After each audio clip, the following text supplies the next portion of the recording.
Hello friends, நான் உங்கள் Sivakumar. Welcome to Kolathur Smart Trader Academy, stock market basics and intraday trading. ஒரு F&O trader ப்ராஃபிட்டபுளாக இருக்கிறதுக்கு என்னென்ன ஸ்டெப்ஸ் ஃபாலோ பண்ணணும் அப்படின்றத பற்றி பேச போகிறோம். ஸோ இதில் நம்ம ஒரு 4 இம்பார்ட்டன்ட் ஸ்டெப்ஸ் போட்டிருக்கோம். ஸோ இதுதான் ஒரு ட்ரேடர் F&Oவில் ப்ராஃபிட் பண்ணுறதுக்கு தேவையான கீ திங்ஸு. ஃபஸ்ட்டு ஒன்று என்னென்னு பார்த்தோம்னா trading discipline, second trading psychology, third risk and money management, fourth technical chart analysis and skill. So இதுதான் இம்பார்ட்டன்ட் திங்ஸு. ஸோ இது எல்லாமே கரெக்டாக இருந்தால் மட்டும்தான் நம்மளால் ஒரு கரெக்டான ப்ராஃபிட்டபுளான ஒரு ட்ரேட் செட்டப்பை க்ரியேட் பண்ண முடியும். ஸோ நம்ம இந்த ட்ரேட் செட்டப் க்ரியேட் பண்ணதுக்கப்புறமா அதை ஒரு டெமோ கார்டில் நம்ம பேக் டெஸ்ட் பண்ணி பார்க்கணும்.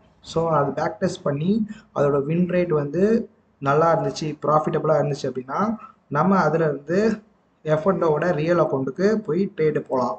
ஸோ அதில் நமக்கு வின்னிங் ரேட்டியோ கம்மியாக இருக்குது அப்படின்னா, லாஸ் ஆகுது அப்படின்னா நம்ம திரும்ப இந்த 4 ஸ்டெப்ஸை ஃபாலோ பண்ணோம்.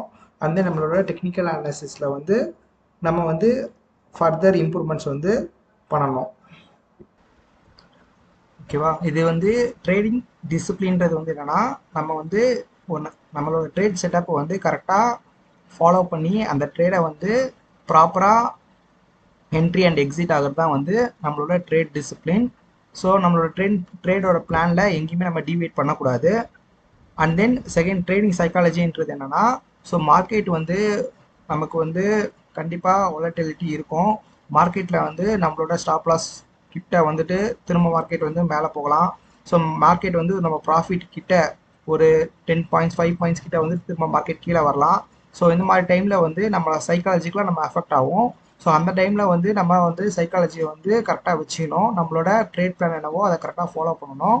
ஸோ நம்ம என்ன ஸ்டாப் லாஸ் என்ன டார்கெட் வச்சுருக்கோமோ ஸோ அதுக்காக மட்டும்தான் நம்ம ட்ரேட்டில் ஒர்க் பண்ணணும். அதர்வைஸ் நம்ம மார்க்கெட்டில் மார்க்கெட்டோட அப் அண்ட் டவுன்ஸை நம்மளோட மைண்டில் வச்சுட்டு அதை வச்சு நம்ம ஒரு டிசிஷன் எடுத்து எக்ஸிட்டோ என்ட்ரியோ ஆகக்கூடாது. ஸோ இதுதான் trading psychology. And then risk and money management. இது ரிஸ்க் அண்ட் மணி மேனேஜ்மெண்ட்ன்றது எல்லாமே தெரிஞ்சவங்க தான். இப்போ நம்மளோட கேபிட்டல், இப்போ நம்ம ஒரு 1 lakh கேபிட்டல் வச்சுருக்கோம் அப்படின்னா, ஸோ அதுதான் நம்மளோட ஓவரால் மணி. ஸோ அந்த மணி நம்ம எப்படி மேனேஜ் பண்ண போகிறோம், ஸோ அதுக்கு நம்ம என்ன மாதிரியான ரிஸ்க் வைக்க போகிறோம். ஓகேங்களா? ஸோ இதுதான் ரிஸ்க் அண்ட் மணி மேனேஜ்மெண்ட். இப்போ 1 lakh கேபிட்டலுக்கு நம்ம பர் ட்ரேடுக்கு எவ்வளோ ரிஸ்க் எடுக்கலாம். எக்ஸாம்பிள், நான் ஒரு ட்ரேடுக்கு நான் 1% ரிஸ்க் எடுப்பேன் அப்படின்னா 1 lakhக்கு நீங்கள் 1000 rupees தான் ரிஸ்க் எடுக்கணும். ஸோ இதுதான்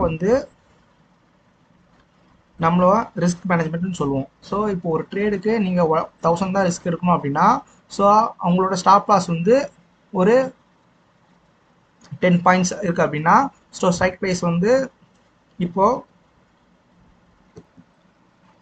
100ல் இருக்குது. ஸோ நம்ம 10 பாயிண்ட்ஸ் ஸ்டாப் லாஸ் வைக்கிறோம் அப்படின்னா 90 வந்துட்டோன்னா, ஸோ 10 பாயிண்ட்ஸ் இப்போ நம்ம லாட் குவான்டிட்டி 100 நம்பர்ஸ் 100 குவான்டிட்டி நம்ம வாங்கிக்கோம் அப்படின்னா, ஸோ நம்ம 100 into 10 நம்ம ஸ்டாப் லாஸ்னா 1000 rupees லாஸு. ஸோ நம்ம 10 பாயிண்ட்ஸ்குள்ளே ஸ்டாப் லாஸ் இருக்க ட்ரேடை மட்டும் தான் நம்ம போயிட்டு எடுக்கணும். ஸோ அதர்வைஸ் நம்ம ஸ்டாப் லாஸ் அதிகமாக இருக்க ட்ரேட் எடுக்கக்கூடாது. அதே மாதிரி ஸ்டாப் லாஸ் ஹிட் ஆனாலும் நம்ம அந்த இடத்துல ஹோல்ட் பண்ணுறதோ அந்த மாதிரி இல்லாமல் ஸ்டாப் லாஸ் ஹிட் ஆனவொடனே வெளியே வந்துடணும். ஸோ இதுதான் நம்ம ரிஸ்க் அண்ட் மணி மேனேஜ்மெண்ட் சொல்லுவோம். ஸோ இப்போ நம்ம இது ஏன் ரொம்ப இம்பார்ட்டன்ட் அப்படின்னா, நம்ம இது கரெக்டாக இருந்துச்சு அப்படின்னா நம்ம ஒரு ட்ரேடுக்கு 1% தான் லாஸ் பண்ணுறோம் அப்படின்னும் போது நம்ம மீதி 99% ஆஃப் கேபிட்டல் நம்மகிட்ட இருக்கும். நம்மளால அடுத்த ட்ரேட் தைரியமாக பண்ண முடியும். ஆர் நம்ம ஒரு 1000 rupees லாஸ் நம்ம அக்செப்ட் பண்ணிக்க முடியாமல் நம்ம அதை ஹோல்ட் பண்ணோம் அப்படின்னா, அது இன்னமும் மார்க்கெட் நமக்கு ஈஸியாகவே கீழே போய் 1000 லாக்ன்றது 2000 3000 அந்த மாதிரி பெரிய லாஸாக கன்வெர்ட் ஆகிடும். அப்போ நம்ம கேபிட்டலில் ஒரு 10 to 20% கூட லாஸ் ஆகிறதுக்கு வாய்ப்பு இருக்குது. ஸோ அதனால் எப்பவுமே உங்களுடைய ரிஸ்க் பர்சன்டேஜ் என்னன்றதை கரெக்டாக நீங்கள் டினோட் பண்ணி ஸோ அதுக்கான ட்ரேடை மட்டும் பிளான் பண்ணுங்கள். அதே மாதிரி நீங்கள் 1 lakh கேபிட்டல் அப்படின்னா 1% ரிஸ்க்னா, ஸோ அதுக்கு ஏற்ற மாதிரியான லாட்டை பை பண்ணுங்கள். நீங்கள் உங்கள்கிட்ட கேபிட்டல் இருக்குன்றதுக்காக நிறைய லாட்டை பை பண்ணி உங்களோட ரிஸ்க்கும் உங்களோட ஸ்டாப் லாஸும் ஈஸியாக ஹிட் ஆகிற மாதிரி ட்ரேட் எதுவும் பிளான் பண்ணாதீங்க. So then technical analysis and skill. Technical analysis ஸ்கில்ன்றது என்னன்னா, நம்ம சார்ட் பேட்டர்ன் அனலைஸ் பண்ணுறது, ட்ரெண்ட் அனலைஸ் பண்ணுறது, ஸோ மார்க்கெட்டோட டேரக்ஷன் ப்ரிடிக்ட் பண்ணுறது. ஸோ இதுதான் நம்மளோட டெக்னிக்கல் அனாலிசிஸ் ஸ்கில். ஸோ இதில் நம்ம இந்த பர்சன்டேஜஸ் கொடுத்துருக்கோம். ஸோ என்ன இது பர்சன்டேஜ் என்ன அப்படின்றதுனா இதுதான் வந்து ஒரு ட்ரேடரோட வின்னிங் பர்சன்டேஜ். ஸோ ஒரு ட்ரேடர் வந்து 100% வின்னிங் ப்ராபபிலிட்டி இருக்கணும் அப்படின்னா அவருக்கு வந்து 30% ஆஃப் டிசிப்ளின் இருக்கணும், 30% ஆஃப் சைக்காலஜி இருக்கணும், 30% of money management risk management இருக்கணும், 10% ஆஃப் ஸ்கில்ஸ் இருக்கணும். ஸோ 10% ஆஃப் ஸ்கில் அப்படின்றது என்னன்னா, ஸோ இது ஃபுல்லாகவே இது 90% இது மூணுமே ரொம்ப இம்பார்ட்டன்ட். இது 90% இருந்துச்சுனாலே அவங்க வந்து மேக்ஸிமம் வந்து அவங்க எடுக்கிற ட்ரேடில் ப்ராஃபிட் பண்ணுறதுக்கு வாய்ப்பு இருக்குது. இது டெக்னிக்கல் அண்டு சார்ட் அனலிஸ்ன்றது ஒரு 10% தான் மார்க்கெட்டில் ஒர்க் ஆகும். ஸோ நிறைய பேர் என்ன பண்ணுவாங்க அப்படின்னா இந்த 10% of technical and chart analysis தான் வந்து பெருசாக பார்ப்பாங்களே தவிர பேலன்ஸ் இருக்க இந்த 90% விட்டுருவாங்க. ஸோ அதனால் என்ன ஆகும் அப்படின்னா அவங்க வந்து நம்ம மார்க்கெட் ப்ரிடிக்ட் பண்ணிட்டோம் மேலே தான் போகும் அப்படின்ற மாதிரி மைண்ட் செட் ஆகி அவங்க என்ன பண்ணுவாங்க, அவங்களோட ஸ்டாப் லாஸை வந்து இன்னும் இன்க்ரீஸ் பண்ணுவாங்க. அதாவது ஸ்டாப் லாஸ் அடிச்சுமே வந்து மார்க்கெட்டை ஹோல்ட் பண்ணுவாங்க, இல்லை மார்க்கெட் மேலே போகும் அப்படின்ற மாதிரி ப்ரிடிக்ட் பண்ணிட்டு ஹோல்ட் பண்ணுவாங்க. ஸோ அந்த டைமில் என்ன ஆகணும், உங்களோட risk management and money management வந்து உடஞ்சிரும். ஸோ இது உடஞ்சிச்சு அப்படின்னா நீங்கள் வந்து சைக்காலஜியில் கண்டிப்பாக அஃபெக்ட் ஆவீங்க. ஏன் என்ன ஆகும்னா உங்களுக்கு வந்து லாஸஸ் கீழே வர வர வர வந்து நீங்கள் வந்து சைக்காலஜியாக வந்து வீக் ஆவீங்க. ஸோ அந்த டைமில் வந்து உங்களால் வந்து மார்க்கெட்லேருந்து எக்ஸிட் ஆகவே முடியாது. ஸோ உங்கள் சைக்காலஜி அஃபெக்ட் ஆகிடுச்சுன்னா ஆட்டோமேட்டிக்காக உங்களோட டிசிப்ளினை வந்து அங்கே வந்து டேமேஜ் ஆகிடும். தென் நீங்கள் வந்து உங்களோட கேபிட்டல் லாஸ் பண்ணிட்டு வெளியே வர மாதிரி தான் இருக்கும். ஸோ அதனால் வந்து எப்பவுமே வந்து இந்த டெக்னிக்கல் சார்ட் அனாலிசிஸை பெருசாக நம்பாதீங்க. ஸோ இது வந்து மார்க்கெட்டில் ஒரு 10% தான் ஒர்க் ஆகும். பேலன்ஸ் 90% வந்து இது 3 தான் முக்கியம். ஒரு ட்ரேடராக இருக்கிறதுக்கு இது எல்லாமே இருந்தால் மட்டும்தான் கண்டிப்பாக வந்து அவங்க ப்ராஃபிட்டபுளாக ட்ரேடை வந்து எடுக்க முடியும். ஸோ இதை வச்சு தான் நம்ம வந்து ஒரு ட்ரேட் செட்டப்பை வந்து நம்ம பில்ட் பண்ணோம். வெறும் டெக்னிக்கல் அனாலிசிஸு ஒரு இண்டிகேட்டர்ஸை வச்சுட்டு நம்ம வந்து ஒரு ட்ரேட் செட்டப் எப்பவுமே வைக்கக்கூடாது. ஸோ இது எல்லாமே இன்க்ளூட் ஆகி தான் ஒரு ட்ரேட் செட்டப் இருக்கணும்.